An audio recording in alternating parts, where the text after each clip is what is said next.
So I'm Sandy Hernandez, and I help direct-to-consumer brands launch into physical retail, especially those that are going into physical retail for the first time, as well as advise these same brands and boutique retailers when their existing stores need what I call a glow up. So really improving their existing customer experience. And some of what I do to help them through both those challenges is I create inspiration days, innovation tours, and workshops to help them design a store concept that they can then hand off to their actual designers and builders. And then for existing shops, I guide customer experience audits to identify where it's falling short and where they could improve that along the customer journey. And I also offer some free resources for those that are obviously very still early in their journey. And as I know, it takes a lot of investment to launch a physical store, so they may not be ready to do that yet. So I want to help them as well.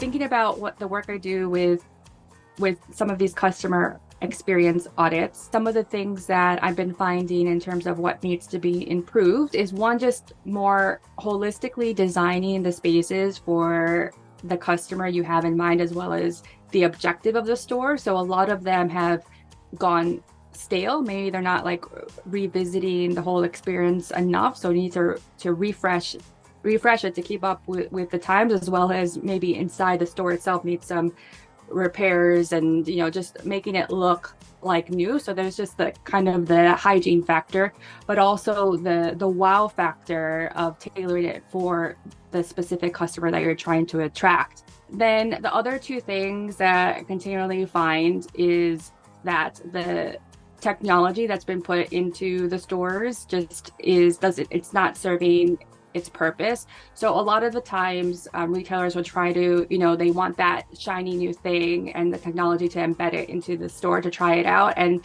one, it either doesn't work, or two, the employees don't know how to use it and actually, seamlessly integrate it into the customer experience and actually see and demonstrate the value to the customer. So I think that is another thing that falls short in terms of how technology is used in the space. And I see that a lot with things like, let's say, a smart mirror, putting it into the fitting room.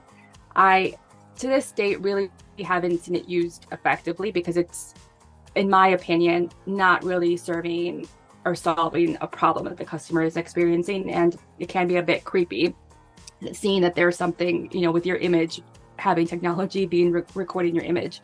The last thing I see falling short when I do the customer experience audits is not actually using the employee effectively. So that is your number one asset that you have representing your brand in the space and evangelizing your story. And if they're not trained properly or rewarded properly, then that brand story falls short as well in the physical environment.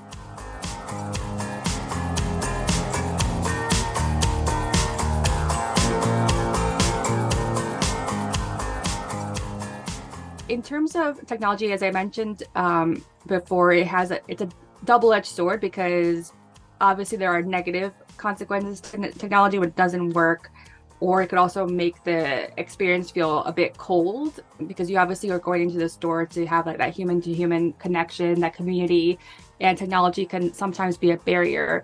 But when it does work, I think one is if it's used in a way to, let's say, transport you to another world because you're creating a whole immersive environment. So whether that's, the screens that envelop the entire experience and you're creating, scenes that are for entertainment purposes or are transporting you to, I don't know, a waterfall across the world or a forest or some natural environment that's going to be the backdrop for the space you're creating in the store. And you've seen that also not just in retail, but let's say some of these art exhibitions or installations that are more of these, immersive environments. So I think that is one use. And I think also another that has worked well is a way to use a space, especially small spaces, in a way that is more agile and you're able to quickly, change the look and feel. It could be throughout the day or throughout the seasons, right? Because you're able to reskin a space with technology. And I've seen that, for example, there's one company called Souk in the UK, and they do that through these pop-up spaces where they're able, let's say, the morning to have like a yoga class and have like the look and feel of the brand be on the screens. And then in the afternoon, let's say it's one of the Depop brands are taking over the space, and you're able to kind of make that change quite quickly. So I think it allows you to, change the look and feel in a very inexpensive way. And then lastly, perhaps behind the scenes, technology can be used to help, let's say, personalize the experience, whether that's using, facial recognition to adapt digital messaging on a screen or a billboard, or greeting the customer, to recommending products, right, based off of who's in front of it. So I think we're still early days in that, but that potentially can be used. And also, lastly, I think it can be used to help, gamify and create that whole experience in the store, which I saw recently Camp do in their launch in Chicago, where they had these, wristbands that you tap and it instantly changes the environment around you, and also how you're following along in the game they had planned throughout the entire experience. So it can be used effectively, but it just has to be either solving a problem or serving a specific purpose in the customer journey.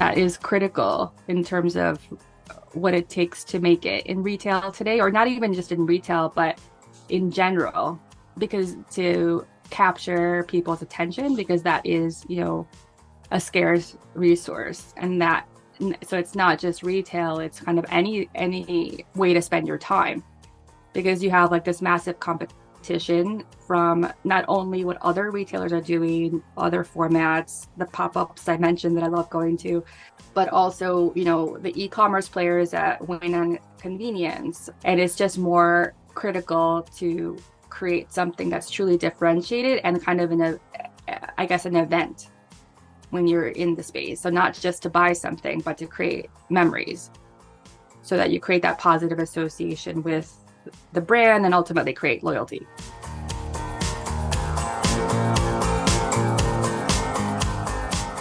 Music is, one, it's ultra critical to create, that environment, that ambience that I mentioned at the beginning around when you're thinking about the customer experience and designing it. Because one of the key parts when I'm helping clients think through what this concept is are the five senses, and how they're coming and working together to create that feeling that you're trying to, elicit when the customer walks into your space, and create that positive association with your brand and the experience that's being made there. So, there are a lot of studies out there, right, that music affects your mood and your brain. So thinking through what that is going to be important and really a part of the customer journey. And the studies that I've seen and know how it impacts is like, obviously, thinking through not only the curated, let's say, the playlist you're making, but also, the volume, the tempo, the speed, even the genre. We've seen all of that really impact behavior. So ultimately, you want them to spend more time in the store and buy more. So that's like obviously the ultimate goal for a retailer. So thinking through how music impacts that is going to be really important.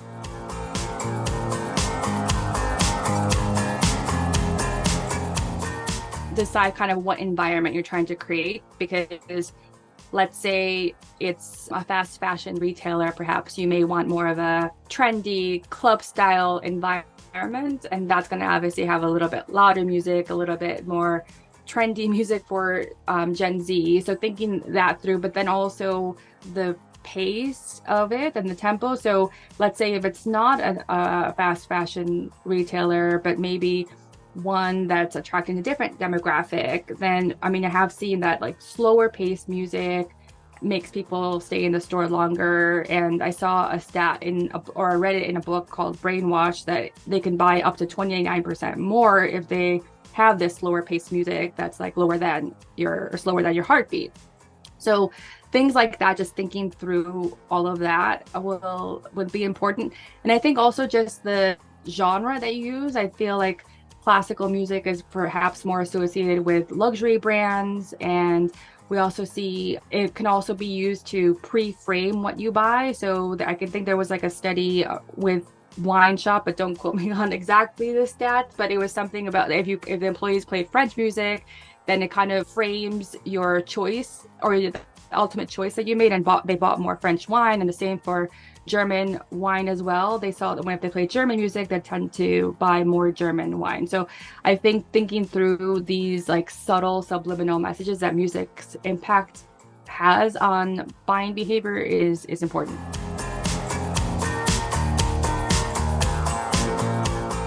In terms of music and sound, there are really 4 ways I can think of that are important to think about as you're designing your customer experiences. One, sound can help, differentiate your brand, or your customer experience, or your store environment, because it can help, with either a signature sound, with a curated playlist, right? It can communicate your brand personality, that you can start to make it unique to your own brand. The second is like it can alter the perception of time. So studies have found that like a long queue or a wait will feel shorter if there's like good music playing in the background. So when people feel, entertained, the time can appear to be moving faster, and they're not likely to get bored or annoyed, especially let's say if you're waiting in a long line, which is kind of being alleviated with some self-checkout, but there's always a line sometimes. And then the third way is that tempo and volume matter. So if you have like no music, it can be really uncomfortable, and studies have shown that like slower and more leisurely music encourages people to stay longer and spend more. But the verdict is out in terms of the actual volume and kind of loud and fast-paced music, because as I mentioned, that can be associated with a trendier fast fashion type of brand, and so it really does depend on your age in terms of tempo and volume. And then lastly, it can encourage people to shop. So also, studies reveal that people tend to spend more on impulse buys when there's pleasant music playing.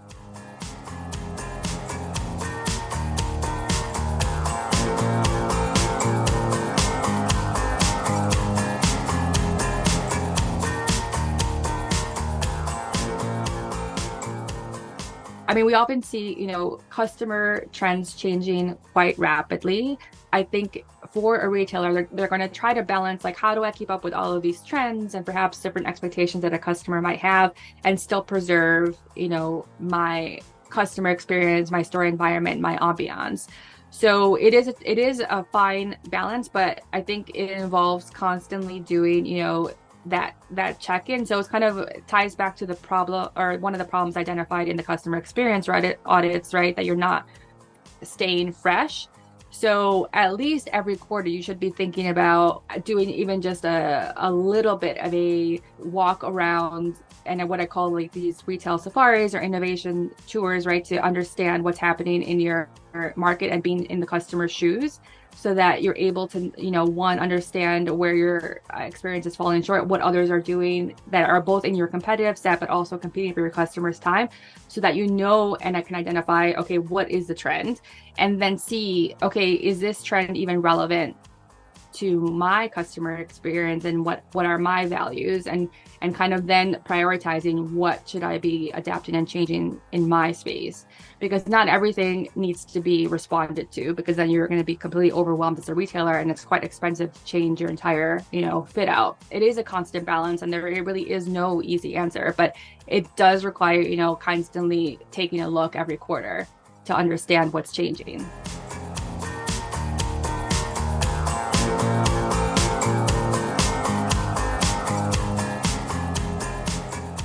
So I think it comes down to even just the square one part, where you're even planning and designing the concept. So a lot of the times, the people who are, let's say a digitally native brand that, started online and perhaps doesn't have expertise in retail, but they want to have control over their customer experience and brand, and they don't want to let go of it. but they may have a vision in their mind, right, of what they want their store to look like, but they don't have the tools, the language to communicate that to, let's say, someone skilled in, in design. So they're able to then use tools like, Midjourney or some of these other tools, right, to capture those concepts and then share that, with the designer. So I like to use that to help, visualize what's in your head and then have something to react to. So it also pushes the boundary of what's possible with some of these tools that are getting better and better that perhaps you didn't even think about in terms of the look and feel of a space. So I think because I love, stretching what's possible through that. So even if it's not, like, say, architecturally possible, it can at least start the conversation. So I think that's one, is a kind of a pushing the limits there.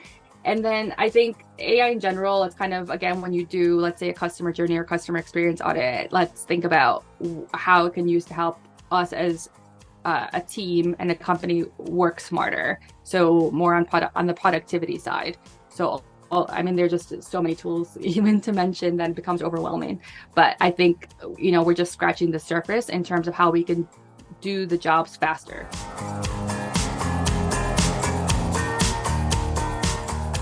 I think the only thing is the way you know that, you've done a good job really is, let's say, at least for a multisensorial experience, is that if you can, like, close your eyes and know instantly where you are based off even, like, let's say, the smell alone, the sounds alone. So that's like where, like, you've done a good job in terms of creating a brand using senses effectively. And one that comes to mind really is, let's say, Lush, even from a block away, that there's a Lush around the corner just by their scent, but they also do a good job they have, like, a curated playlist constantly, throughout the day. They have even the water running, you feel like you're in a spa. The friendliness of everyone working there, the colors, the font used on the chalkboards, everything. They've just done such a good job in terms of encapsulating the brand through their experience and making it truly immersive. So I think thinking about how can you create that for your brand. Obviously you're not going to be a Lush, but you can do that for your brand as well.